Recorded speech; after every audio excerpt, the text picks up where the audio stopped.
Well, hello, everyone. I'm Heather Moran, and I'm the CEO here at 6th and I.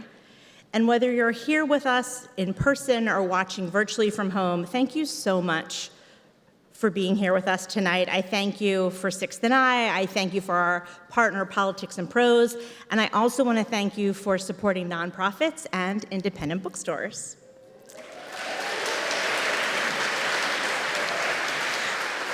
So by show of hands, how many of you are here at 6th and I for the first time? Where have you been? I mean, welcome. It is so nice to have you. I'd love to tell you a little bit about this very special place. This building dates back to 1908. It was a synagogue for 45 years and then home to an AME church for the next 50. When the church relocated and put the building up for sale in the early 2000s, the highest bid was from someone who wanted to turn it into a nightclub. Would have been cool. But within 24 hours, 3 local real estate developers with a new vision for cultural and Jewish life in DC saved the building. And for the past 18 years, 6th and I has served as a center for arts, entertainment, ideas, and Jewish life. Our aim is to inspire more meaningful and fulfilling lives through an unexpected mix of experiences that embrace the multifaceted identities of those we serve. It's always an honor to introduce the notable people who grace our stage, but tonight, I'm kind of freaking out. Stacey Abrams is a personal hero of mine, as I'm sure she is for so many of you. In June of 2020, we hosted a virtual event for the release of Our Time Is Now, Power, Purpose, and the Fight for a Fair America, one of Ms. Abrams' 4 best-selling books.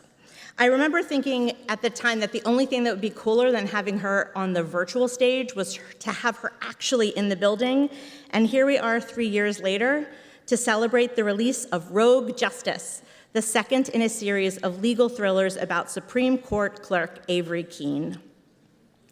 A tax attorney by training, Stacey Abrams is also an entrepreneur, a documentary producer, a trailblazing political leader who served in the Georgia House of Representatives for 11 years. Ms. Abrams was the Democratic nominee for governor of Georgia in 2018 and 2022, and made history as the first Black woman to become the gubernatorial nominee for a major political party in the US. As one of our country's foremost experts on voting rights, she's launched several organizations devoted to voter engagement, protecting democracy, hiring young people of color, and tackling social issues at the state, national, and international levels. And as we know, she delivered Georgia in 2020.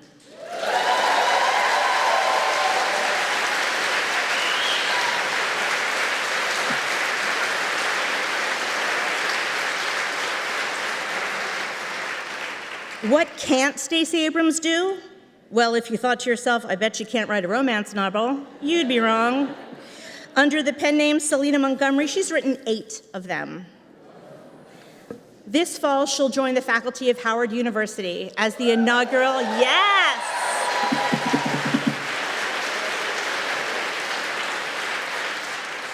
Where she will be the inaugural Ronald W. Walters Endowed Chair for Race and Black Politics.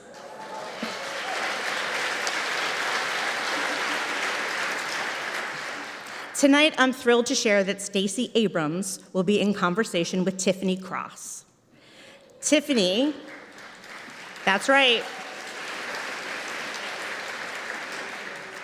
Tiffany hosted The Cross Connection on MSNBC, one of the most consistently highest-rated weekend shows on the network.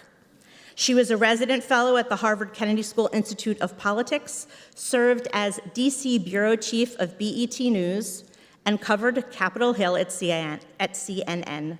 She's the author of Say It Louder, Black Voters, White Narratives, and Saving Our Democracy, and we have autographed copies for sale tonight. Later in the program, we'd love to hear your questions. You'll be invited to line up at the standing microphones at either aisle. Thank you again, both here and at home, for being here with us tonight. I've always wanted to say thank you, Stacey Abrams. So please help me give Stacey Abrams and Tiffany Cross a warm welcome to Sixth and I.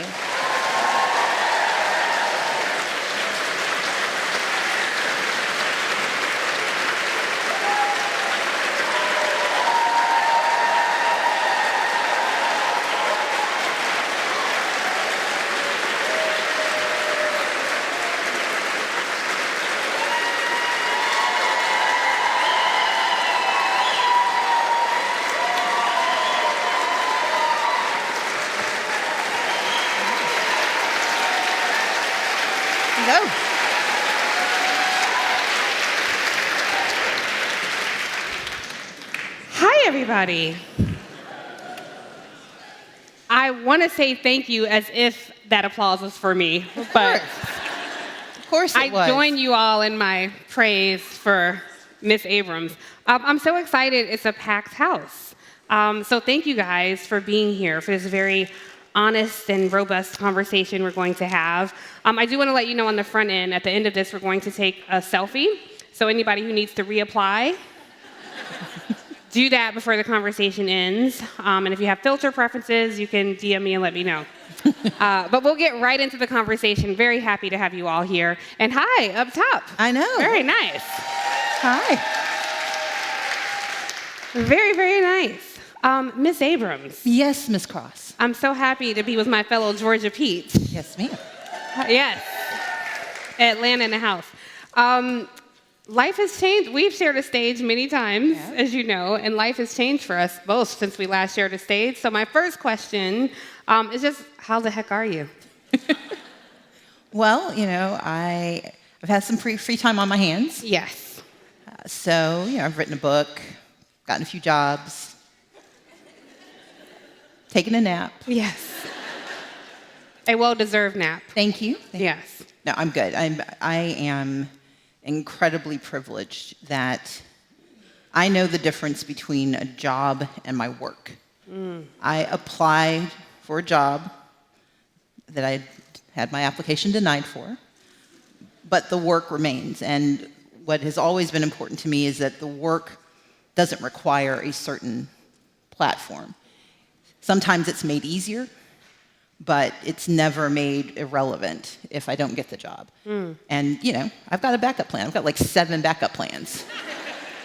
So I'm good. And how are you? Well, you're doing much better than I am, and I just want to join everyone in just thanking you for what you've done to save this country's democracy.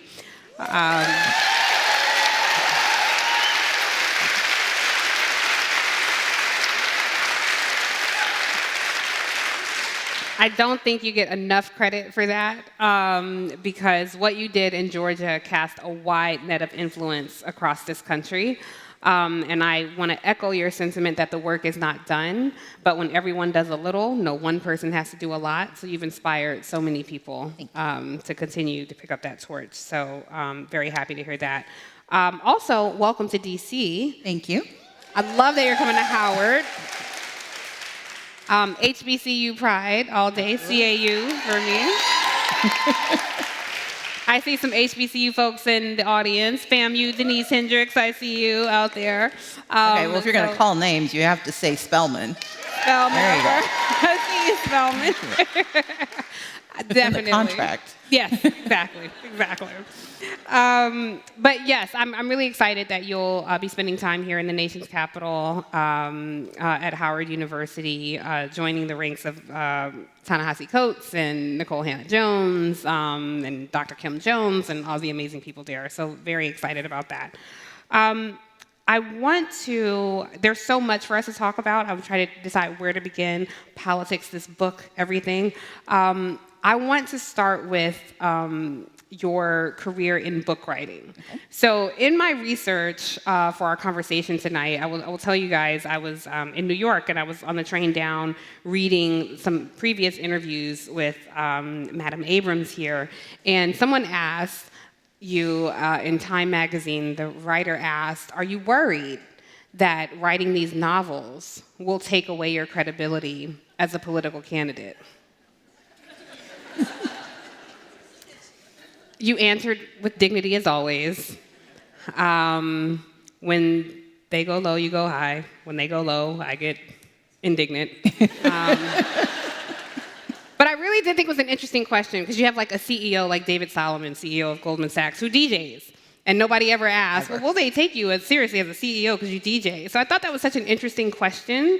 So I will not ask something as asinine as that, but I am curious, what is it about book writing? Because I do feel like that gives you a different sense of freedom. I think, well, let's be clear. The inquiry was about my romance novels. And the diminution of romance as a legitimate form of writing is outrageous and absurd and obnoxious. When men do it, it's called literature. Yep. I dare you. A good romance novel, it may have a known ending, but the craft is in telling a story that someone's willing to read even though they know the ending. And for me, the opportunity to write romance, I didn't start out thinking I was going to be a romance novelist, although I'd read romance, from the time I was allowed to. Maybe a couple of years before I was allowed to. But for me, the point of telling those stories, it was actually, so my first romance novel was based on my ex-boyfriend's dissertation. He's a chemical physicist. And yeah, it's much. I thought I was going to be a physics major. Anyway, there was a whole thing. So I was one of like 4 people outside of his dissertation committee that read the thing, and it was interesting. And I thought, when I read it, I was like, ooh, there are all these things you could do with this. He discovered some chemical. Anyway. And I was like, this chemical could do all these things, and I was thinking about it from a policy perspective. And then I thought, ooh, what if it could be manipulated? And it was actually an environmental issue, and if it could be manipulated, if they could turn it into a chemical weapon. And so I called him, and I was like, I read your dissertation, I'm thinking about all this. And he was like, Stacey, that can't happen. I'm like, is it impossible or unlikely? And he said, well, it's just highly unlikely. And I said, okay, that means it's possible.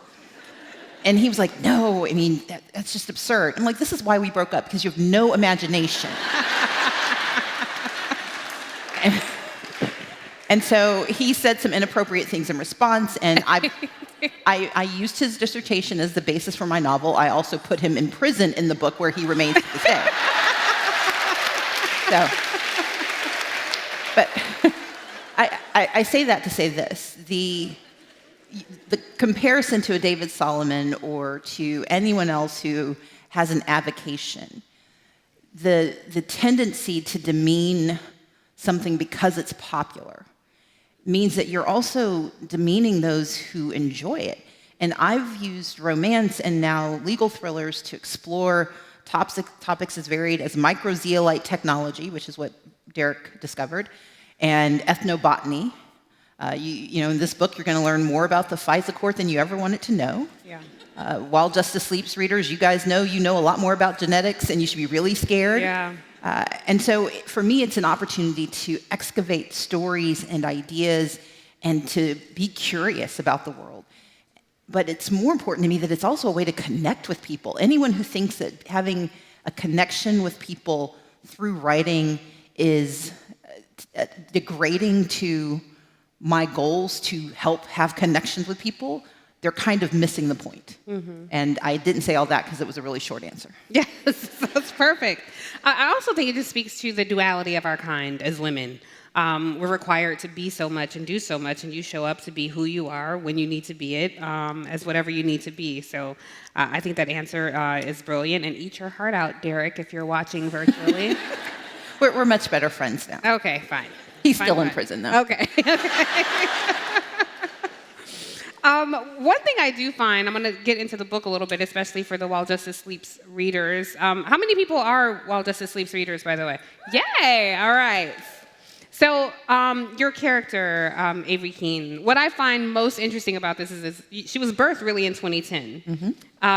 And, this was a novel that touched on a certain kind of president and the Supreme Court, and publishers, those short-sighted publishers, they can be sometimes, passed on this because they thought, well, who would ever elect a crazy president like this? And are you kidding? So you're saying the Supreme Court is compromised? Okay. freaky stuff out there. And it just shows how far we've come. Well, maybe not how far we've come, but maybe perhaps our demise in some of our core democratic institutions here. When you wrote that, were you enabling or just freeing your imagination, or did you anticipate that there was some sort of rot in our democratic institutions? Because this was a time when Obama was in office, and this was the rise of white supremacy attacks, and the FBI, listed this as one of the major threats to our democracy. So I'm curious your thought process around that. So the book began in a luncheon I had with the lawyer who was sort of my mentor when I was a tax attorney, and she and I would have lunch. I'd left the law firm and gone to the city of Atlanta, and I would come back and remember what it was like to make money. And so she fed me, which always made me happy. And she asked me, she was like, "Stacey, have you ever thought about the fact that the Constitution does not provide for judges who need to be removed from office outside of impeachment?" And I said, "What do you mean?" She's like, "Well, the 25th Amendment lets you remove a president for incapacity. Elections let you get rid of congressional leaders that you don't like after a certain amount of time. But there's nothing for judges. They have to commit a high crime, a misdemeanor, or death. Otherwise, you just can't remove them for simply not being able to do the job." And so this is 2010, and I'm thinking, that is terrifying. And then that day I was going home, and there was a story about a man who'd fallen into a persistent vegetative state, and I'm like, what if a Supreme Court justice was in a coma?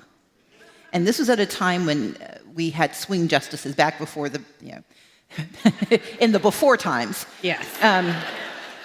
And so I thought, what if this was a person who could determine the outcome of a case? And so I was basing the president that I crafted, and there's no buffoonery to the president that I have. The guy, Brandon Stokes, he is intended to be an amalgam of presidents that I remember when I was growing up. Both savvy and charming, but also hell-bent on their own way. And I love reading political biographies that really look at how fine the line is between good leadership and abject narcissism. And so what I wanted to do was toy with that line. And then I wanted to have a character who really had no skin in the game, but suddenly had all the responsibility. I do not appreciate the clairvoyance that this book, that While Justice Sleeps, demonstrated. Having a president willing to get involved in international intrigue and possibly kill a lot of people was not on my bingo card as a real thing. But I do think, to your point, as someone who grew up, during the Iran-Contra scandal, who understood the challenges that we watched our leaders grapple with and fail at, I wanted to explore that. I did not expect it to be prescient, and I really hope I didn't sort of call it down on us. That was not my intention. I did not do that. It was not my fault. But for me, it was the opportunity to take this conceit, but also to craft a character who chooses to do right and chooses to engage even though it's not her job and not her responsibility. Because when the world is falling down around you, you said it yourself, we all have to do some small part. And she is thrust into a role by someone who should have her best interest at heart. But her boss who puts her in this position has to weigh sort of her personal well-being against the fate of the world, and she's got to decide if she's going to comply. That is really interesting the way you frame that, because I see a lot of parallels here. Because you have to weigh your personal well-being. And I remember watching the congressional hearings where you had the two women who were election workers whose their very life was threatened for doing their job and upholding democracy. And your life, you became equal to the task. You jumped out there and said, yes, I will be the one to not only run for office, but even outside that, to build a political infrastructure that was not self-serving, but that served the greater good. What is it about, because as you talk about this character, I see pieces of her in you. What is it about servicing the greater good that is appealing to you? Because you really could just focus on writing and, say, hey, I've done it. Good luck, everybody. I'm passing the baton to a younger generation, and nobody would be mad. But you're still very much in this fight. So I was doing an interview, and someone asked me what my mantra is, and I gave an answer that I still agree with, but I was thinking about it afterwards, and I realized sort of my 3 driving principles are be curious, solve problems, and do good. And that if you look at all the facets of what I do, they're in service of one of those pieces. And when I do my best work, it's when I'm in service of all of those things. People deserve to have good lives. You deserve success. You deserve access. You deserve opportunity. No one is guaranteed a good outcome, but you should have the best chance at it. And so regardless of how I approach it, what drives me is the fact that I think poverty is immoral, it is economically inefficient, it is mean, it is solvable. I think democracy is a resilient construct, but it is vulnerable, and it is terrifyingly fragile at this moment. And I know more is possible because I've seen it in my own life. I've seen it with my family. And my parents raised us to believe that you don't hoard your benefits. You don't hoard your blessings. Your job is to find a way to spread them and to share them and to multiply them. And it's both altruistic and it's deeply selfish. If people have stuff, they don't try to take yours. Right. And so there's the goal of providing benefit and access. But then there's just the bottom line that being good people just feels better. And so that's the work I try to do.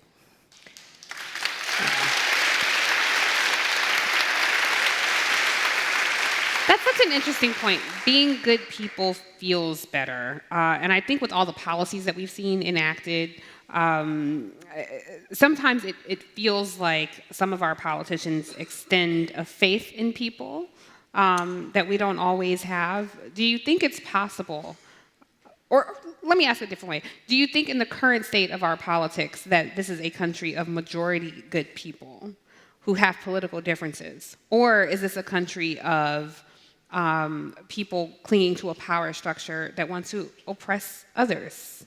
Or can it be both? Yes. I mean, part of it is, you see this so often. You know someone who you get along with famously, and then you start talking about politics, and you're like, what is wrong with you? Mm-hmm. They didn't cease to be the person they were before you had that conversation, before you got to that question in the conversation. But their concept of the way the world works, there's a moment of departure where it's usually driven by fear, by greed, or by animus. And the issue is whether that's going to then guide their decision-making. When it's fear, the fear is often of the other, because the other has become the target of their ire and the reason that they don't have what they want or get what they need. The greed is that we have this zero-sum notion of the way the world works, although there are some folks who've managed to find all the stuff, so clearly it's not zero-sum. It's just not for some of us. And then there's animus, which is that there's just an anger and a meanness that benefits itself by diminishing others. The danger we have in this moment is those 3 things have become mixed together, and more importantly, they've been elevated as a good. We celebrate people who stoke fear and who drive greed and who celebrate hatred, and that's what makes it dangerous. But the people themselves individually are often lovely, good people who, left to their own devices, would not be this divisive. But when their fear is stoked by misinformation, or worse, by being told that that person is your enemy, when the primacy of their needs require, in their minds, taking it away from somebody else instead of expanding the pie, and when the hatred has been so ingrained and fed by just, I'm going to be really specific. I live in a state that is one of those states that's demonizing transgender children. When attacking children becomes your next way to win, when demonizing a child is your point of entry, there's something fundamentally wrong. And the thing is, the people who are supporting it aren't by themselves usually bad people, but they've been convinced by those they trust that this is the way to protect those they love. And so part of our responsibility is to understand that those are the drivers. So the answer is yes. The answer is we are good people who make terrible choices for stupid reasons. And the goal is to shift us to a place where we're good people who make stupid choices for average reasons. I'd love to get to a much better place, but look, I write fiction, I don't live it, so.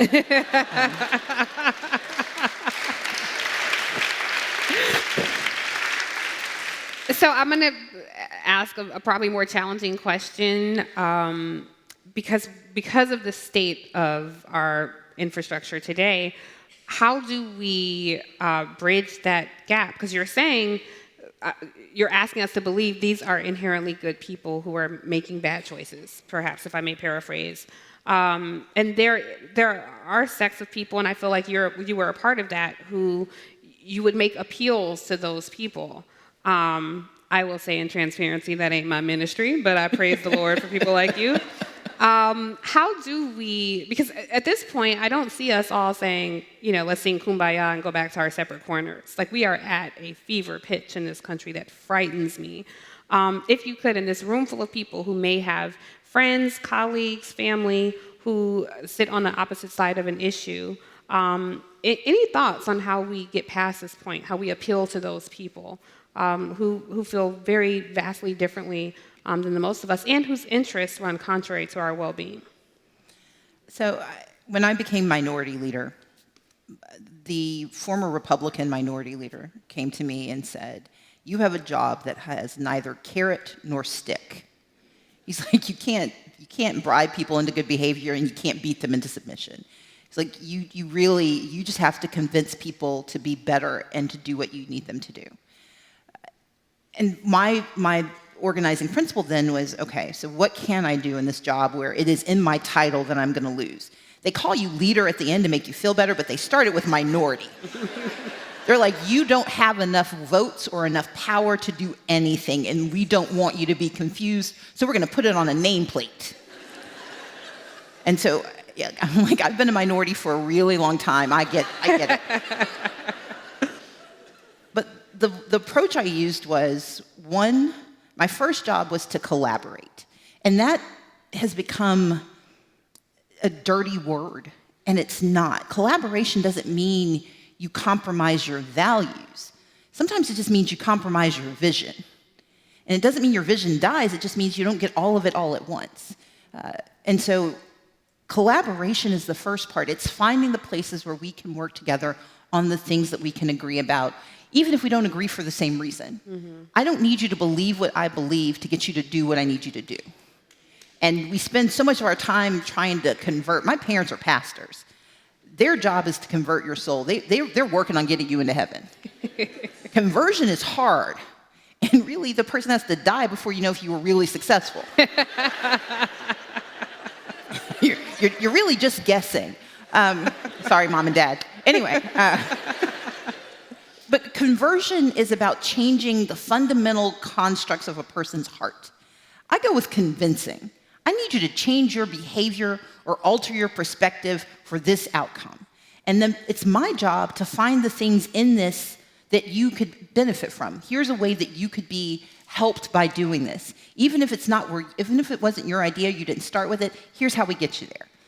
The second, though, is collaborate where you can, but then compete where you should. And competition means having a different idea. It's not just tearing down the idea of the person you disagree with. And we often stop with, your idea is dumb. Okay, well, what's your idea? And then there's this like deafening silence. And you're like, yeah, so if we're gonna compete, we've gotta offer an alternative that's actually viable. But the most important part that we have lost, and we both grew up in the South, we have lost the capacity for shame. Mm-hmm. Shame is a really effective tool. I like to call it accountability, but that's what it is. It's being accountable for your actions, accountable for your words, accountable for what you do in this world.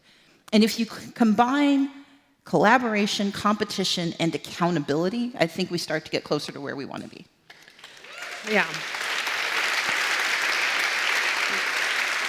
I think that's such an important word that you said, shame, because so many of our politicians are shameless in their behavior. So I want to talk about Clarence Thomas.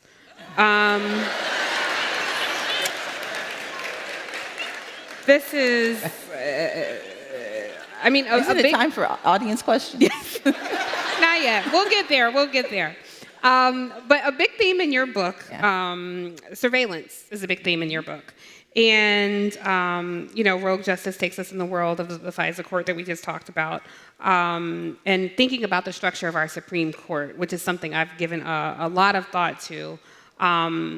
I don't know how many people saw the news this week, but just this week, the FISA court came out with news that the FBI had violated several of their own protocols by searching the backgrounds of people who were, affiliated with January 6th, also George Floyd protesters as well.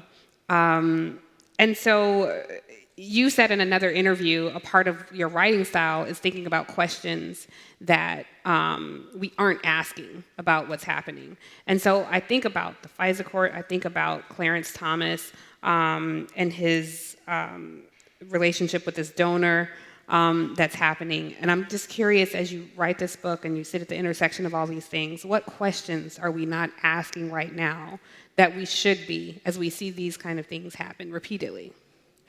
The most pivotal question is, why won't Congress take the steps necessary to put in place ethics for our judges?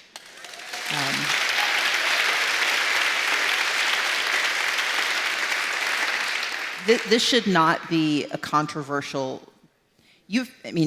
As I describe in While Justice Sleeps, they can't lose their jobs. There has never been a successful impeachment of a Supreme Court justice ever. They came close, but they couldn't get it over the line. And so, they impeached him, but they couldn't, he wasn't removed. We've seen that play out a couple of times. And so,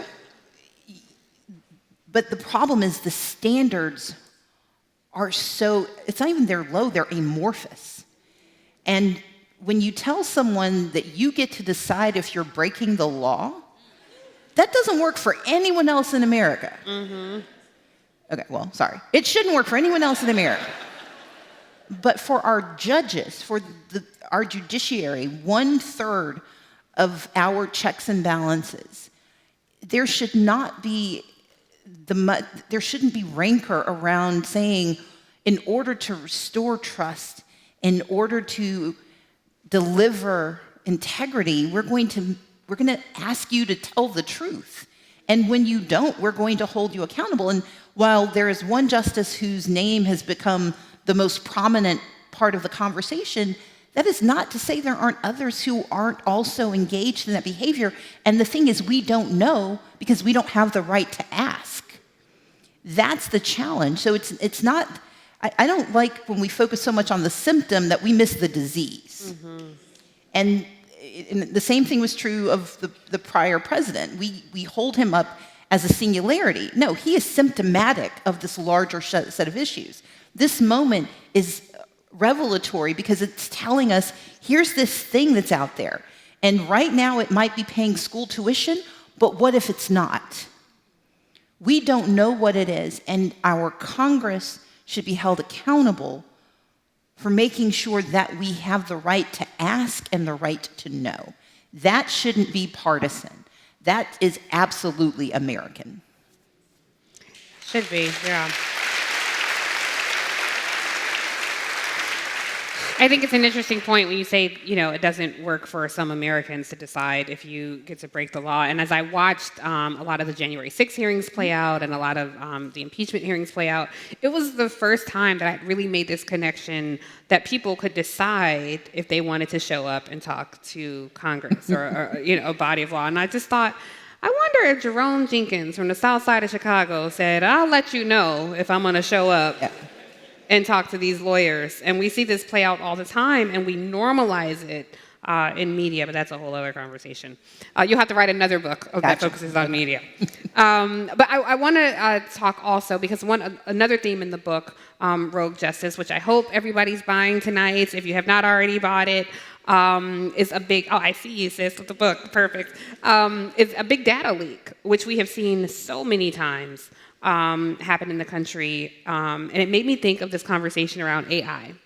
And we're seeing how this plays out. And some of the congressional hearings, I'm a nerd who watches these things, and when you saw the CEO, I forget the name of the company, where he was saying, hey, I'm telling you, I lead a company that focuses on AI, and I'm saying we need to be regulated, like press pause.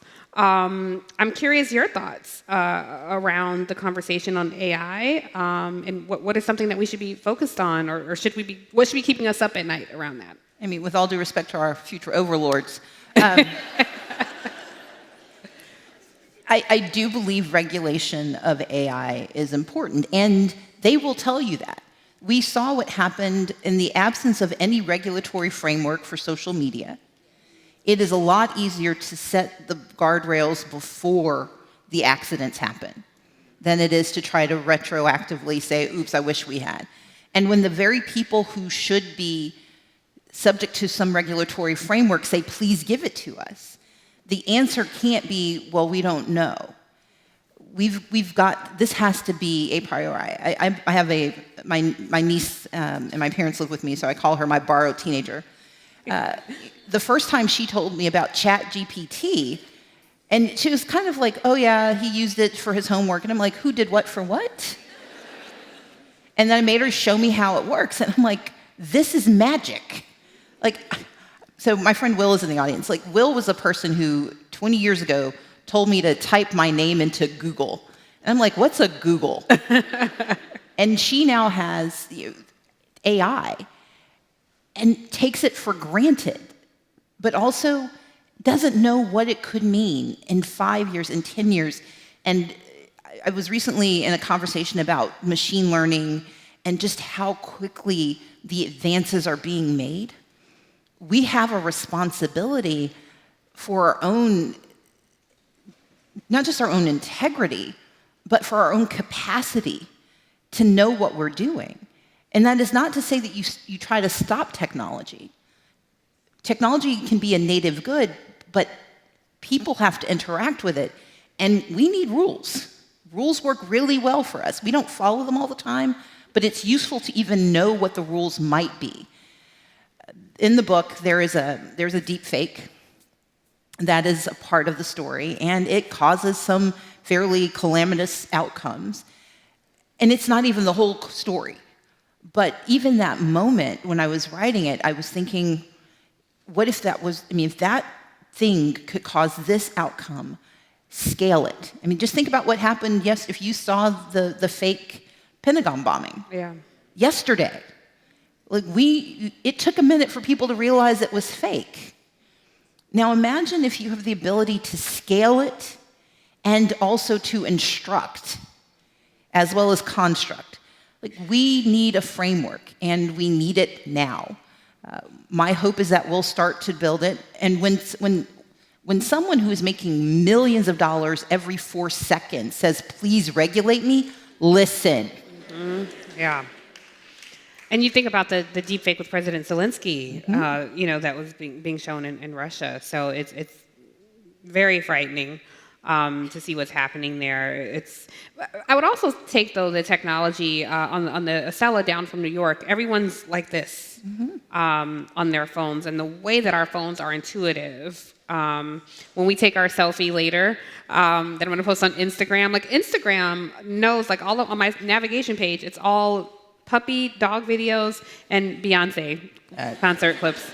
Mine is different, but yes. Okay. What is on your navigation page? Do you know? You won't tell us? We'll find out. Shut up, Sam. But the point is, it is very scary to see what's going on. But I do so love this character, though, and I think it's so important when you have that you are, I don't know how intentional you are around making the characters diverse voices and positioning women, in these positions of power.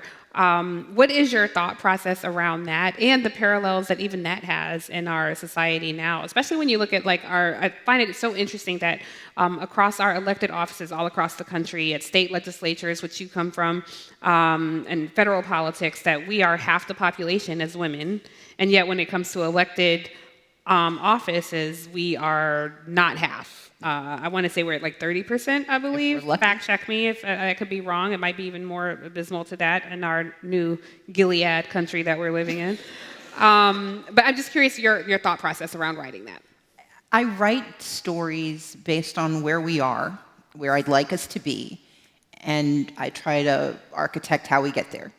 And so, yes, my Chief Justice is a black woman. In part because the woman who gave me the idea for the story is a black woman, and she gets to have whatever role in the book she wants. So, but when I was drawing my characters, I base them on my life. So I have characters who are reflective of lots of folks in my life. I try to make certain that diversity is not just for diversity's sake, but that it actually informs the story. She's got a circle of friends, and I've been privileged to have one, and it is very diverse. I mean, for anyone over the age of 40, you'll get this. My life is like a United Colors of Benetton ad. Anyone under that, look it up on TikTok. And so I want, but I also do it in a way, I hope, that feels seamless, that you're not sitting there feeling, it doesn't feel forced, it seems absolutely natural. And even when I build my villains, I want my villains to not feel cartoonish. I want them to feel like, oh, I met her, or I've seen him. Oh, yeah. And so I try to craft characters who reflect where we are, but also help us think about where we could be. And I know that's become, the Sturm und Drang around Little Mermaid, and before that, when Idris Elba, who can do anything he wants ever in life, no matter who he is. Yes. Please don't bring up my ex-boyfriend. Anyway. I would hate to have to fight with you on the stage. But anyway, we'll talk later.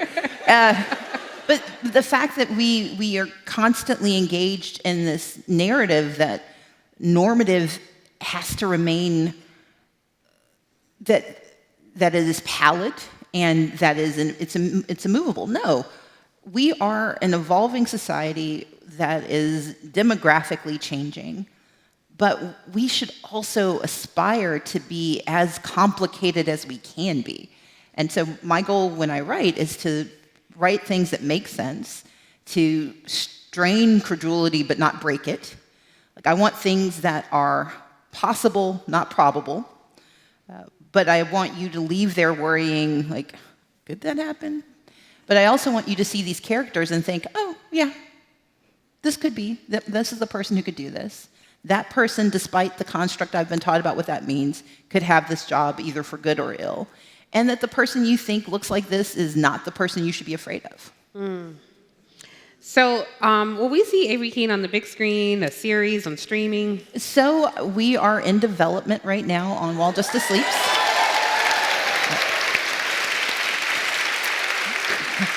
We are on pause until they do right by the writers. That's right.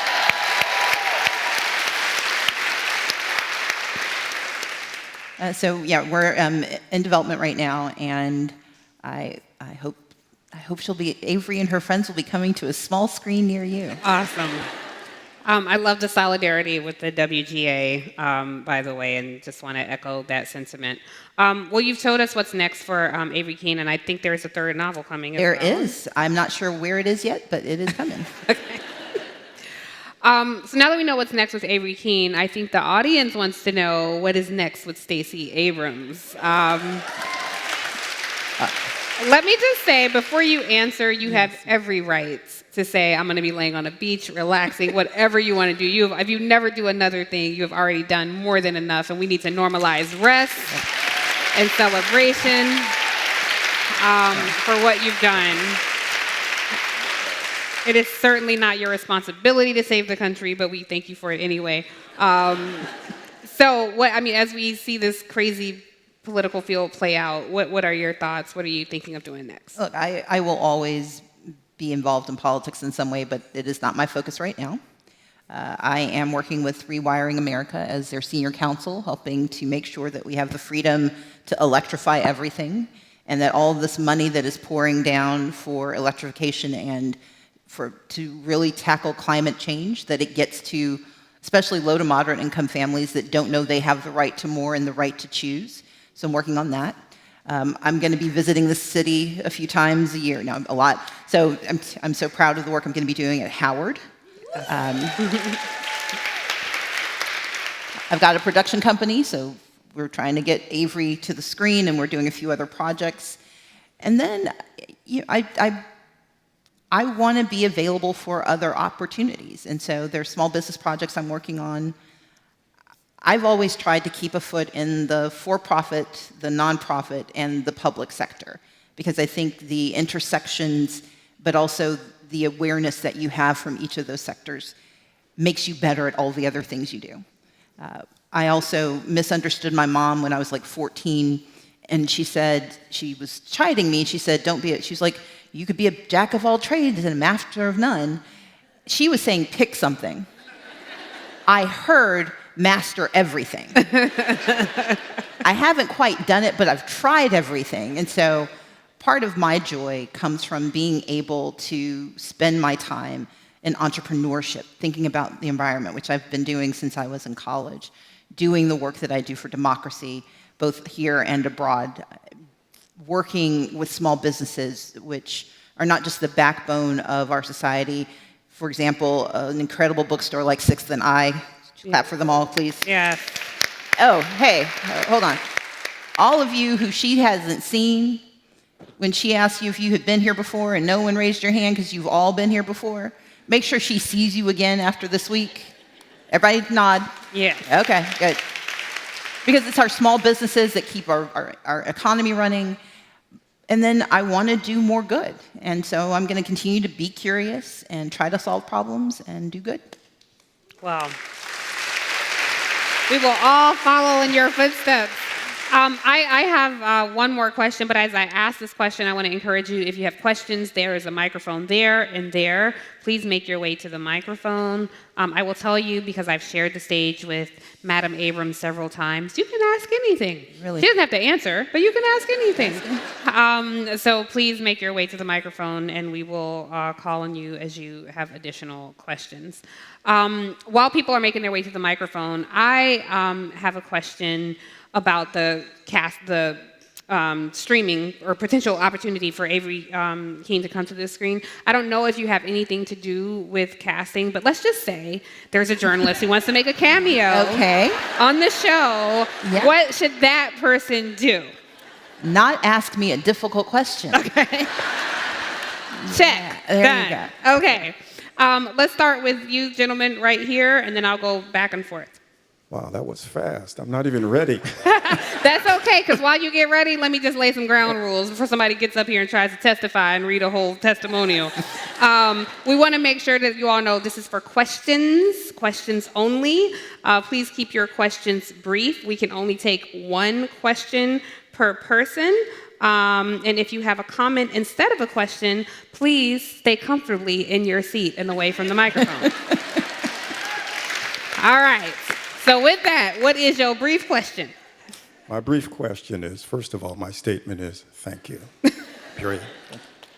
And my question is, what do you see as the relationship between, if there is one, between the utter brokenness of a segment of the population that's going fascist, basically the Trump electorate, and the brokenness of corporate capitalism itself that drives people to that level of savage, selfish cruelty. So sort of how does caste come into play with the birth of white supremacy and the birthing of the society that way? Thank you. And how does corporate breakage affect all that? Thank you. So I would reframe it a little bit. Not everyone who voted for the former president shared every facet of his belief system, but they all saw some benefit to his position. And we get ourselves in trouble when we cast such a wide net that we don't investigate the separate divisions that exist within that electorate. So yes, you do have your fascist. You also have your fearful. You have those who were harmed by what they believe were policies that privilege someone other than themselves. And it was not true, but we need to understand that so that we can address it. We know that corporate capitalism has its evils. We also know that most of us have a job, and we like living underneath a roof and not outside. I grew up working class. Most people I know, they don't begrudge those with wealth. They want wealth themselves because it gives them security and opportunity. And so I think part of our challenge is that in response to what has seemed to be a naked attack on who we are, we have taken made naked assumptions about who is doing it.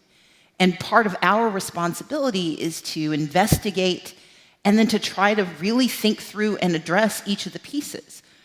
One of the things I do in this book, and someone who read it, read one of the drafts, said to me that she found it fascinating that even my heroes, regardless of their party, my heroes were complicated and so were my villains. That's true right now. Our heroes are complicated. Our villains are complicated. And most of the people making their choices don't have the information to know the difference. And so part of our responsibility is a little bit of grace, a little bit of mercy, and giving them clearer choices about what the consequences are. I don't forgive people for being mean, but I create space for them to make a better choice next time.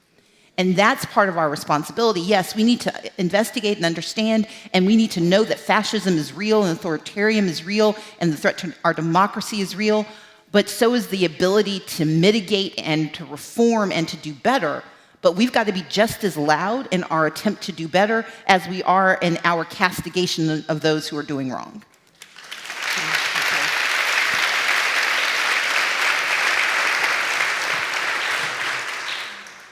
Hello. Hi. So the comment on behalf of everybody here is thank you and we love you. Well, thank you, and I love you too. So something you said that inspired me is you can be as complicated as you want to be. So I work as a therapist, but I just decided that I'm going to write my first book. Congratulations. So I'm going to be complicated in being a therapist/storyteller. So my question for you is, what is the best piece of advice you would have for somebody who is journeying into writing a book? Okay, the first 5 pages are the most fun. Enjoy it. Tiffany could tell you. It's the next 200. But part of what I do is you begin with the end in mind, but you don't forget the middle. And what people call writer's block is that they know where they're starting and they know where they're going, and they don't know how to get there. And that's where the best writing happens. So give yourself permission to spend a lot of time thinking about the middle. Yeah, you've got some great denouement and an amazing climax, and you have this extraordinary opening, but make sure you know your characters, know what they're, like, when you know your characters, you can figure out what they're doing in the middle. It's not always clear. I mean, I had one character who was like on a ledge, she was on a cliff for like a week because I thought she was going through a tunnel and coming out on a beach, but she ended up on a cliff. I had no idea why she was there. Turns out she had a reason to be there, and I figured it out. But it was in the middle of the book, and because I've figured out who she was, I figured out how she got there. Now, I know I sound like I need your help in other ways, but my characters are vibrant and they live in me. But yes, just give yourself permission to spend time in the middle, because we're so often as writers trying to get to the end, we forget the fun of being in the story with the characters we're writing. Thank you. I'm coming to you. Before I get to you, I just want to acknowledge that we do have a lot of people joining us virtually, and we do have a question from Massillon, Ohio. from Nicole. And the camera is right there, and they're asking Ms. Abrams if you could please look into the camera and tell my 6-year-old daughter, Olivia, that girls can do anything, and please tell her why. Okay, so what's her name? Nicole? Olivia. So Nicole asked the question. And she's asking on behalf of her 6-year-old daughter, Olivia. And what was the question again? Basically, she wants you to tell her that girls can do anything and share why. Okay. Olivia, tell your mom I'm talking to you. Girls can do anything. And why? Because we are everything. We are smart. We are strong. We are beautiful. We are skinny. We are fat. We are cute. We are chubby. We are interesting looking. We make mistakes. We make fantastic things happen. We fail and we stand up. We do good and we sometimes hurt people we love. And when we do, we apologize and we try to make it better. We are willing to admit when we're wrong. We're willing to accept when people try to make us better. We can be honest. We know that lies don't fix anything. They just get you deeper in trouble. But more than anything, we are all capable of being incredible. And that is why girls can do anything.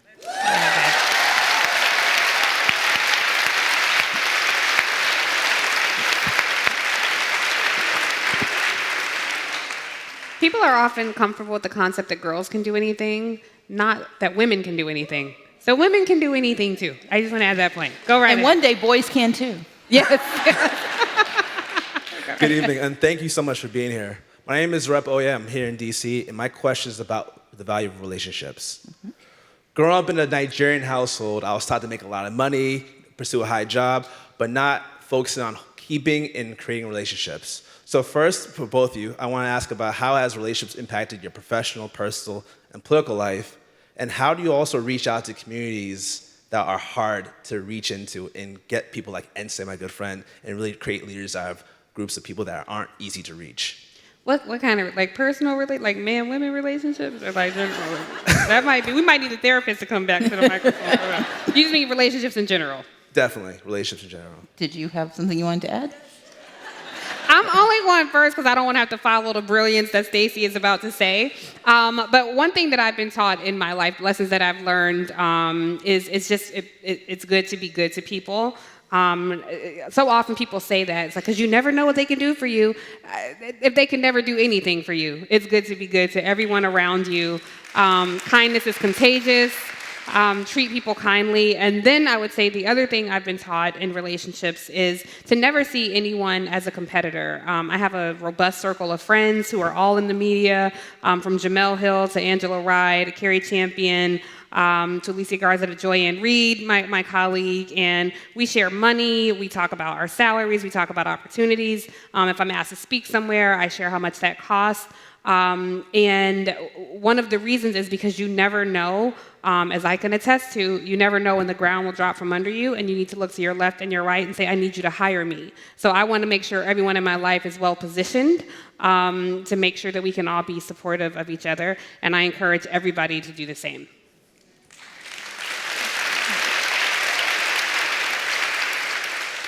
So I think she gave an excellent answer. Thank you. So I'll take the second half of the question, but it applies to both.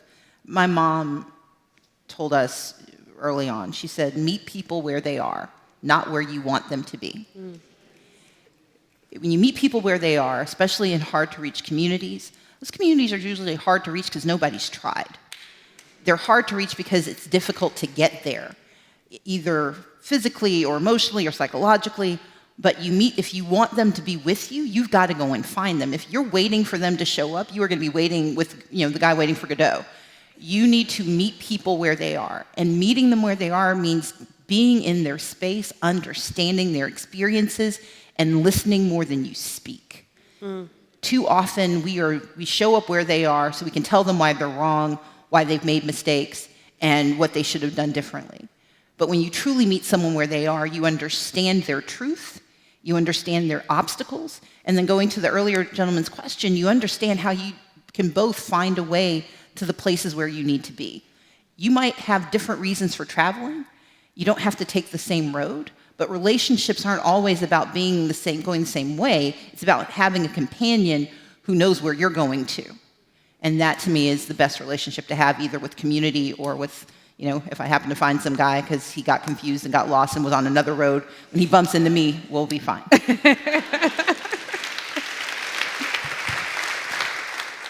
First, I want to say thank you. It's such an honor to be in front of you all today.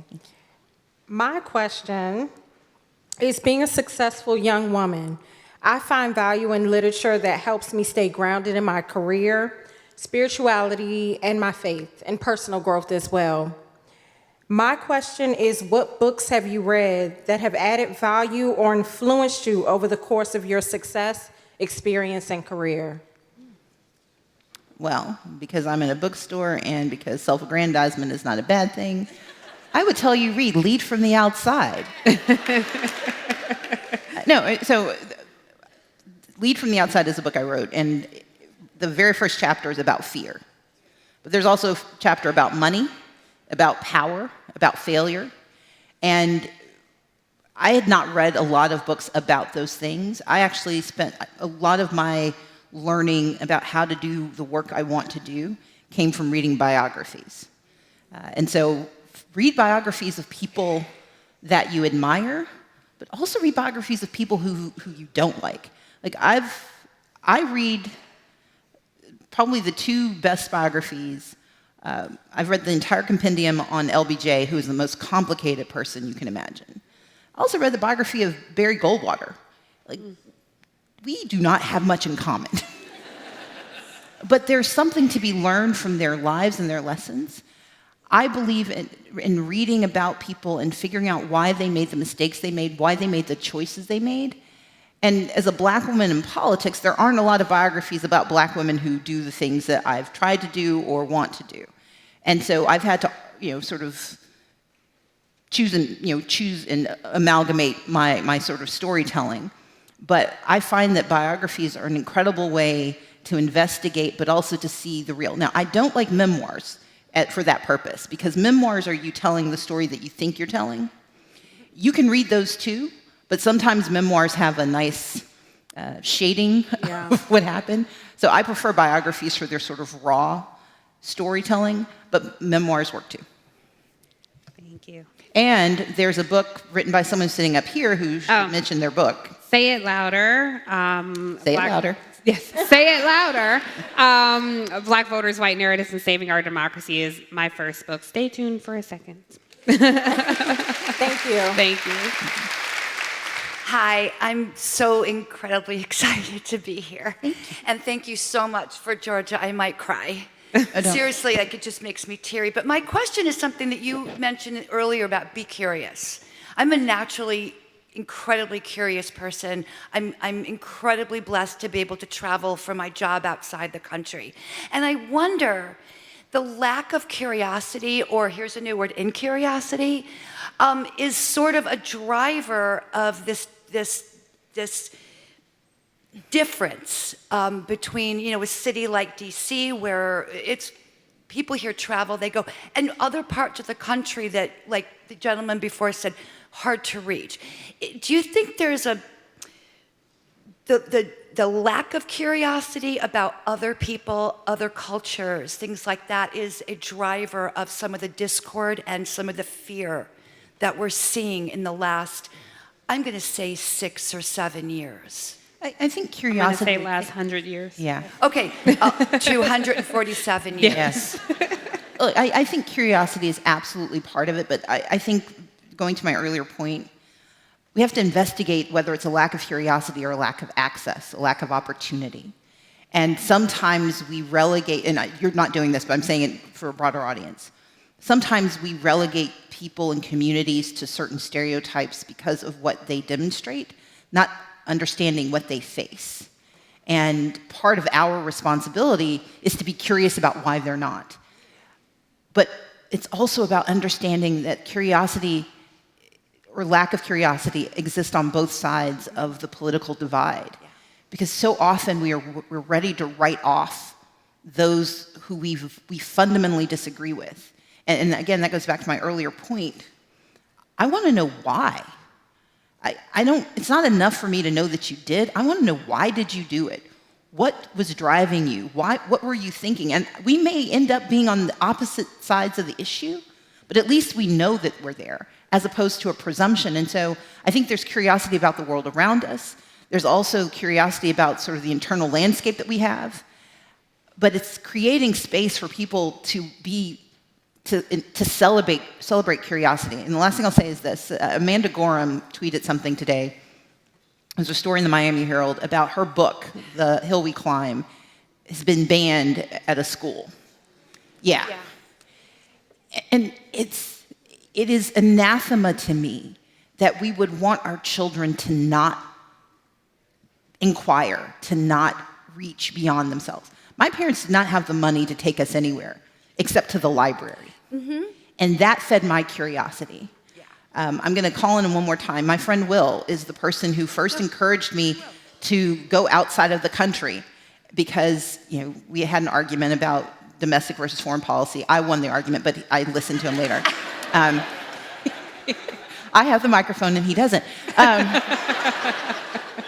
But he was one of the first people to challenge me to be even more curious about parts of my life. And so I challenge all of us, embrace that curiosity, but also ask questions from those who seem incurious, to use your word, to find out why. Is it that they don't know or they're afraid to ask? That's really brilliant. Thank you so much. Really. Thank you. I loved the cross connection. Thank you. Thank you. Hi. You speak about the need for imposing ethical standards on the Supreme Court. I'm sure everyone here agrees.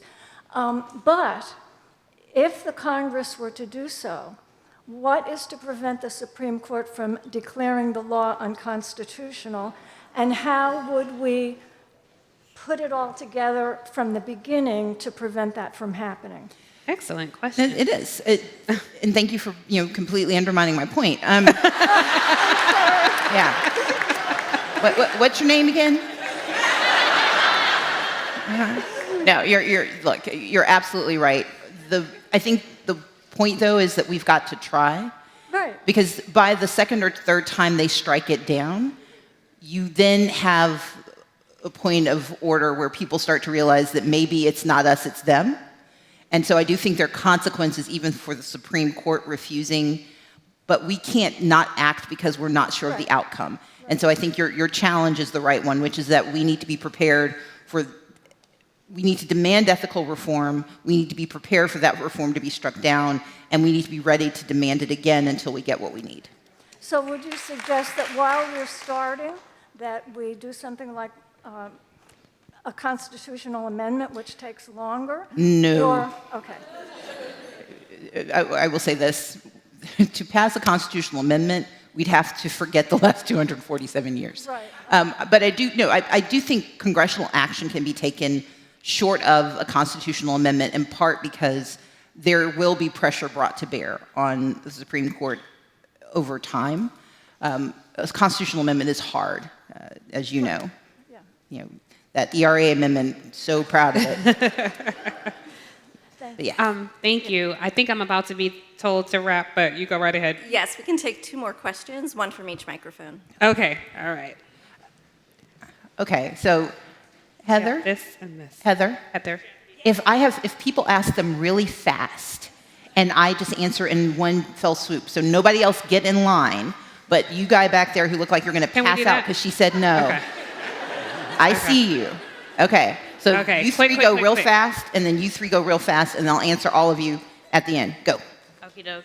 Hi, thank you so much for coming. My name is Taylor. I had the pleasure of promoting... Taylor, you're got to get me in trouble. Okay.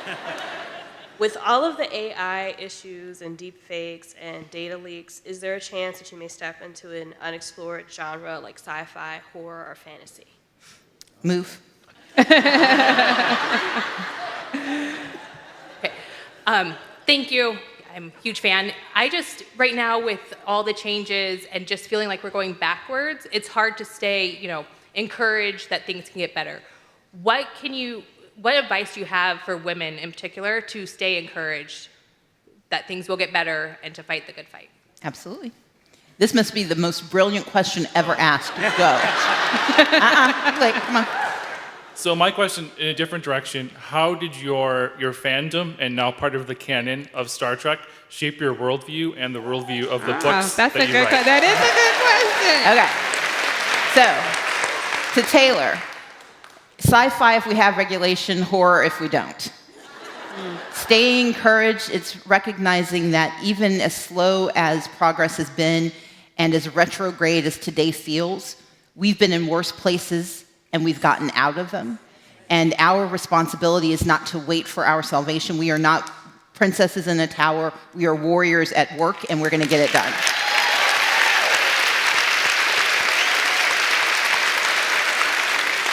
And then to my Trekkie friend, I believe the three things I said before, and Star Trek canon is exactly this. Be curious, absolutely be curious, solve problems, and do good.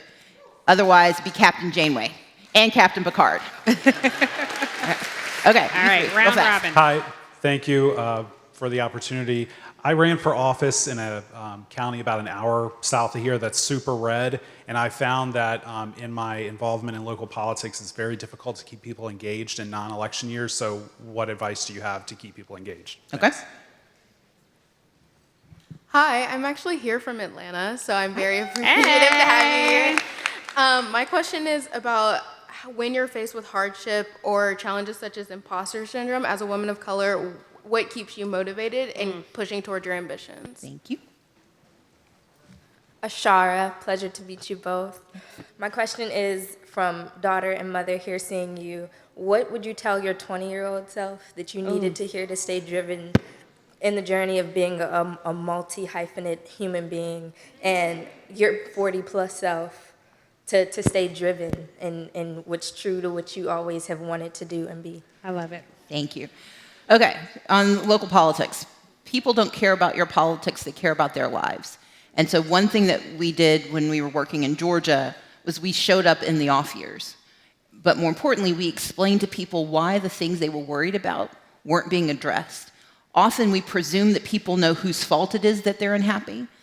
The people who are making them unhappy are blaming everybody else. And if we don't counter that narrative takes hold. And so if you want to run again, spend the time in between helping the groups that want to let people know the truth about what's happened and why it could be better. Because people often feel both hopeless and helpless. And it's easier to sit there because you can't be disappointed if you don't think anything's going to get better.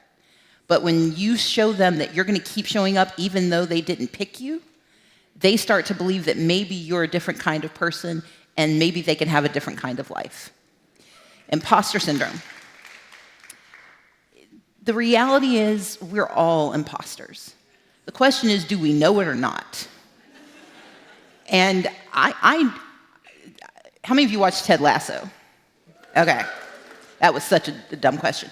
But you know when Rebecca stands in front of the mirror and she does her whole power stance and she makes herself bigger? She's 7 feet tall, but she still feels compelled to do that. Part of what I do every day is I imagine myself being the person I want people to see. I do the work to make it so. Those things don't always meet, but the goal isn't, the work is enough. The intention and the effort is enough. We are never going to believe all of our stories about ourselves. I mean, you guys say really nice things to me, and I kind of hear you, but deflection is my automatic response because it's a lot easier to believe the terrible things that they say about me on Twitter than the nice things they post about me twice on Instagram. But the reality is we define who we are. I can't be who anybody else expects me to be. I can only be the best version of me I can imagine. And if I'm doing that, then I'm not an imposter. I'm exactly who I am, exactly where I need to be. So, to my 20-year-old self, he's not that cute.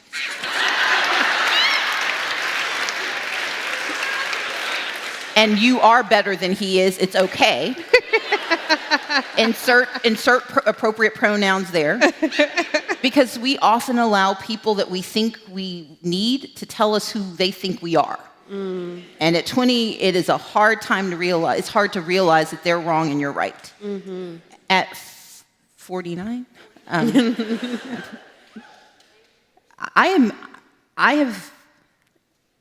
have not attained many things I've strived for. I have stumbled in ways that are public and captured for an eternity. And I do not regret a single moment because who I am is because of what I've tried. Winning is wonderful, I've heard tell. But the work is worth it, and that I know. And that is why at 49, I'm going to keep working and keep trying to win, and we're going to get this done. Thank you all so much. Let's take our selfie. I'm going to try to do this. All right. Thank you. We're going to take our selfie. I'm going to try. Get the balcony. Okay. You going to do it better? There we go.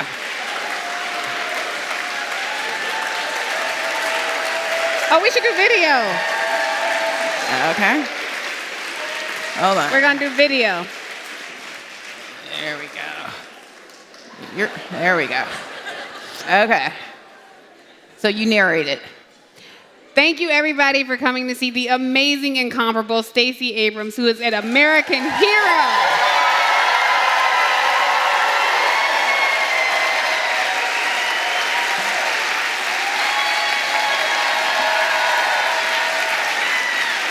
Perfect. Thank you. Thank you.